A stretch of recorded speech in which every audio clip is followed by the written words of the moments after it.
नमस्कार दर्शक बंधु मु बिरंजी भाई आपण स्वागत करुच्ची आमर चैनल गण मंडल को आसतु एक सुंदर कथा पर आम आज आलोचना करवा कथाटी होची आमे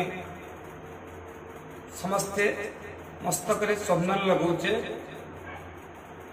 चंदन लगेले कौन हुई समस्त जाना दरकार समस्त जानी एवं समस्त ब्राह्मण मान जितेबले कौन वैदिक कार्य आरंभ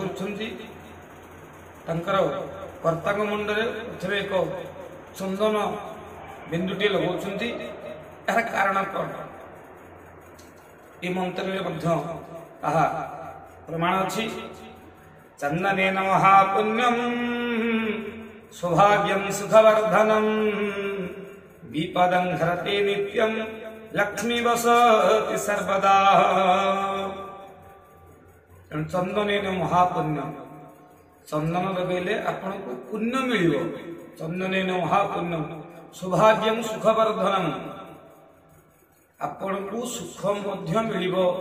एक दिन जदि आमे मस्तक रे एक रूपा चंदन लगाए आपनकर सुख वृद्धि हो आपनकर व्यवसाय करछुंदी कोनोसी चाकरी क्षेत्र को जाउछुंदी जदि चाकरी क्षेत्र किछि गंडगोल लागिछि आपन संगे यही भलरे कथबार्ता हो नाहंती तेणु आपण प्रत्येक दिन ठाकुर घरे प्रणाम पूर्वक एक चंदन टोपाटी लगांतु एवं आपणकर कर्म क्षेत्र को जानतु निश्चित भाव रे आपण को रागी थिबा लोक आ रागिबो ना दुनिया दुई दिन भितर तार परिवर्तन आप निजे परीक्षा कर देखि परिबे एवं चंदन लगेले हमर धन मध्य वृद्धि हुए चंदनेन महापुण्यम सौभाग्यम सुखवर्धनम विपदं हरते नित्यं लक्ष्मी वसति सर्वदा लक्ष्मी मध्य आपनकर प्रसन्न हेबे।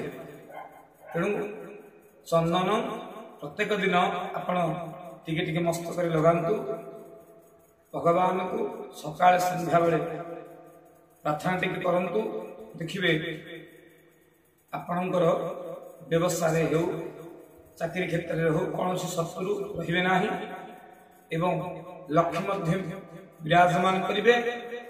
तेणु समस्ते चंदन टिके टिके मुंडे लगांतु।